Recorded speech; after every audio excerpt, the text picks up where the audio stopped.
Olá, pessoal. Sejam muito bem-vindos à nossa jornada incrível pelo mundo da bioquímica e da saúde.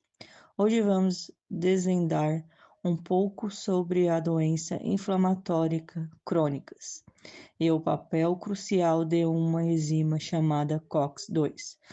Prepare-se para entender como o nosso corpo funciona e como a ciência nos ajuda a viver melhor. Para começar, o que são doenças inflamatórias crônicas? Pense na inflamação como os sistemas de alerta e reparo do nosso corpo. Quando a gente se machuca, por exemplo, o local fica vermelho, inchado, dói e esquenta. Isso é a inflamação agindo para nos proteger e curar. Mas em algumas pessoas esse sistema de alerta fica ligado o tempo todo, mesmo sem um machucado óbvio, e como se o corpo tivesse sempre em guerra, causando problemas contínuos. É isso que chamamos de inflamação crônica, doença como a artrite reumatoide e a osteoartrite. Essas doenças não são raras. Milhões de pessoas no Brasil e no mundo sofrem com elas. A inflamação crônica, ativada pela COX-2, está por trás de muitas dessas condições, não só na articulação, mas em outro sistema do nosso corpo também. Os sintomas mais comuns dessa doença incluem dor persistente e inchaço, também chamado de edema, rigidez nas articulações, especialmente de manhã, e com o tempo podemos causar até a degradação, ou seja, o desgaste da articulação.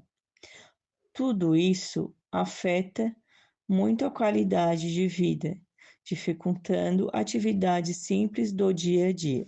Os sintomas mais comuns dessa doença incluem dor persistente e inchaço, também chamado de edema, rigidez nas articulações, especialmente de manhã, e com o tempo podemos causar até a degradação, ou seja, o desgaste da articulação.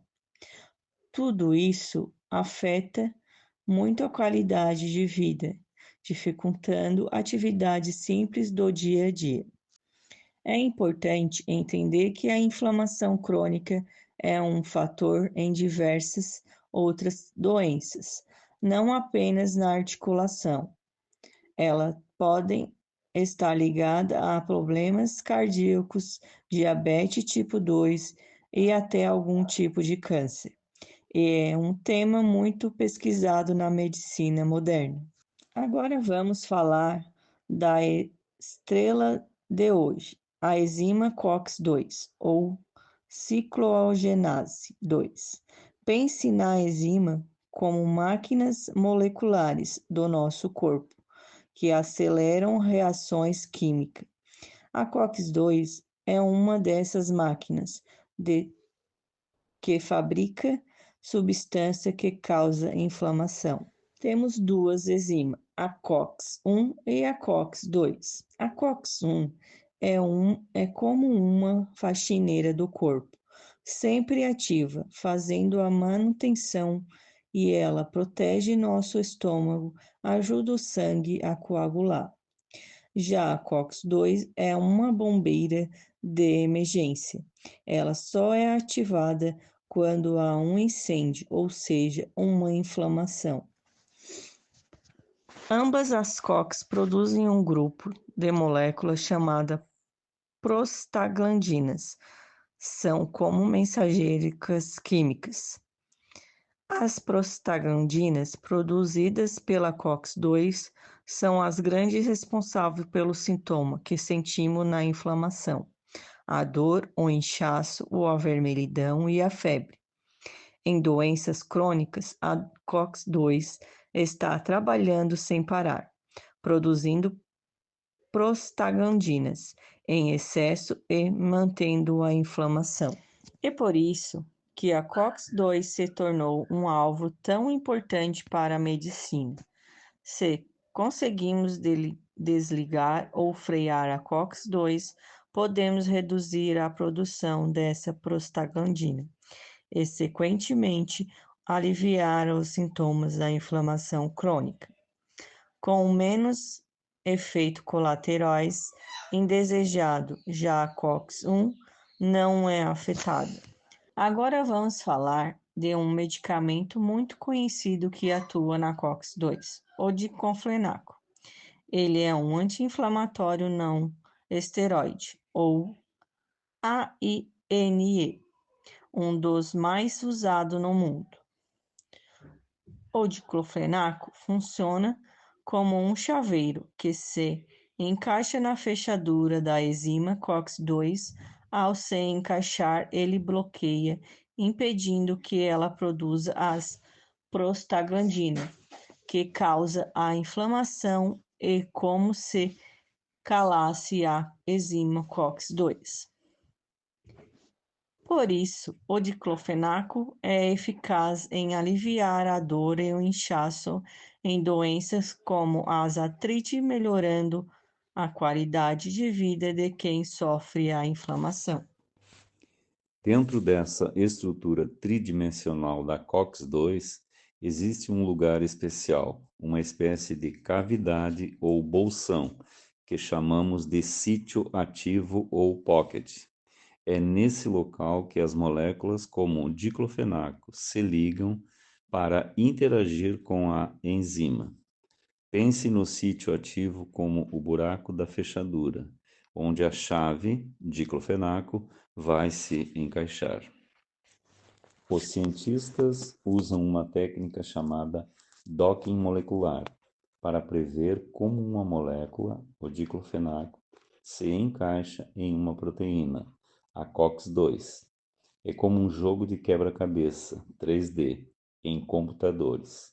Eles simulam as diferentes formas como o diclofenaco pode se ligar na COX-2, procurando o encaixe mais estável.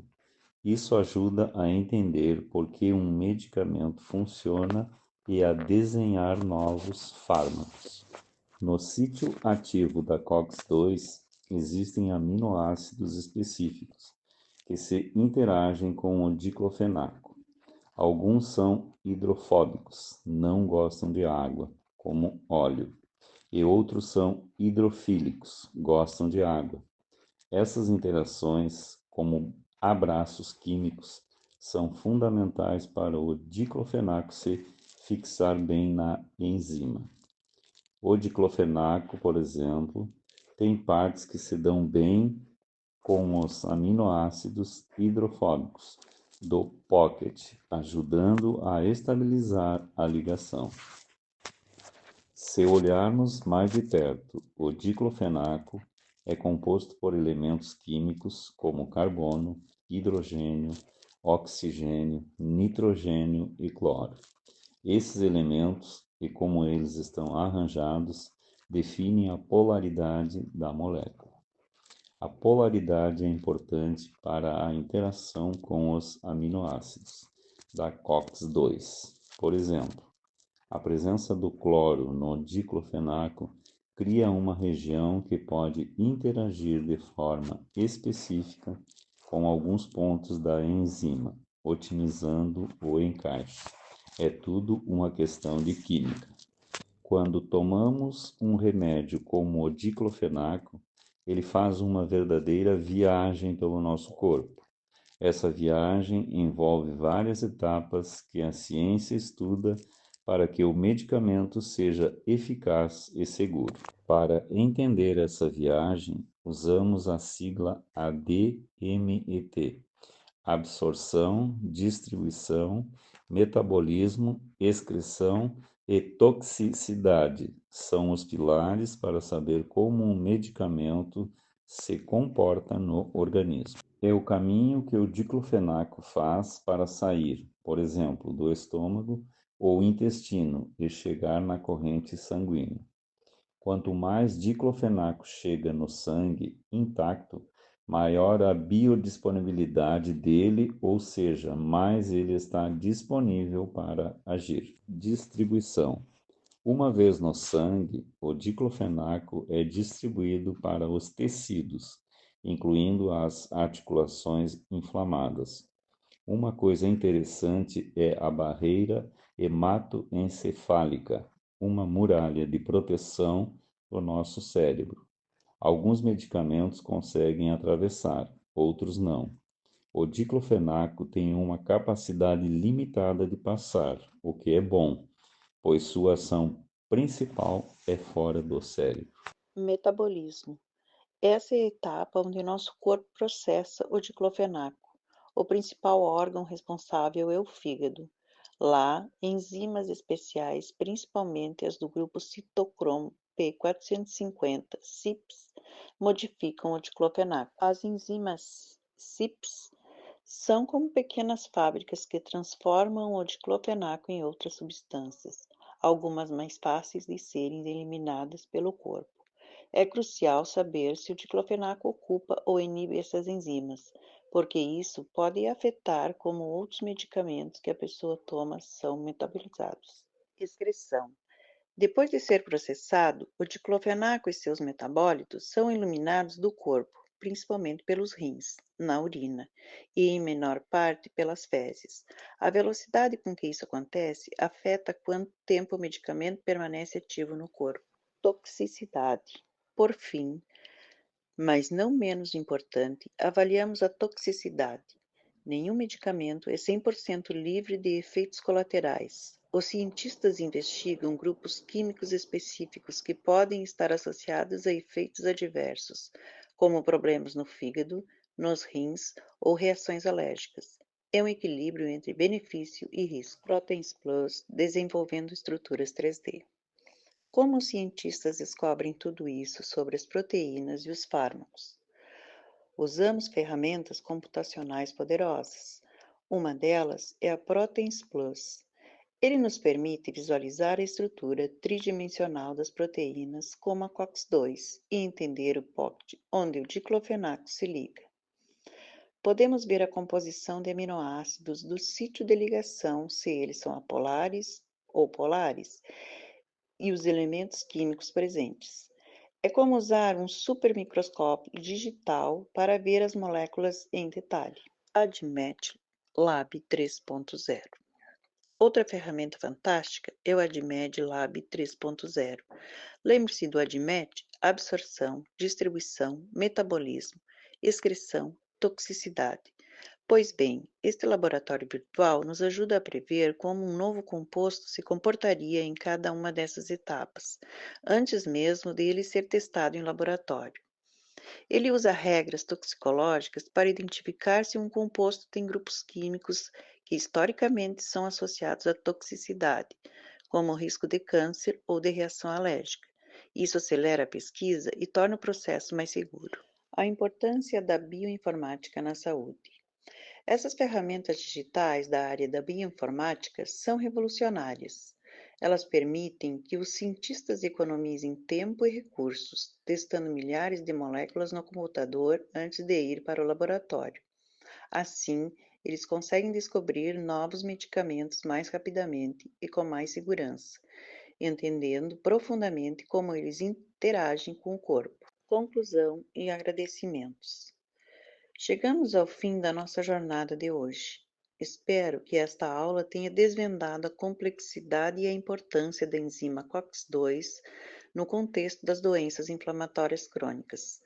Vimos como um pequeno detalhe molecular pode ter um impacto enorme na saúde das pessoas. O estudo detalhado da estrutura das proteínas e de suas interações com medicamentos como o diclofenaco é fundamental para o desenvolvimento de tratamentos cada vez mais eficazes com menos efeitos colaterais. Tudo isso é feito para melhorar a vida das pessoas que convivem com essas doenças todos os dias. Esse trabalho de pesquisa foi feito por Ana Maria Pereira, Cristiane da Luz Lemes e Carlos Augusto Leão Badaraco, com orientações da professora Rosângela Cury Pedrosa, na disciplina de Bioquímica em Prática como componente curricular. Muito obrigado por assistir.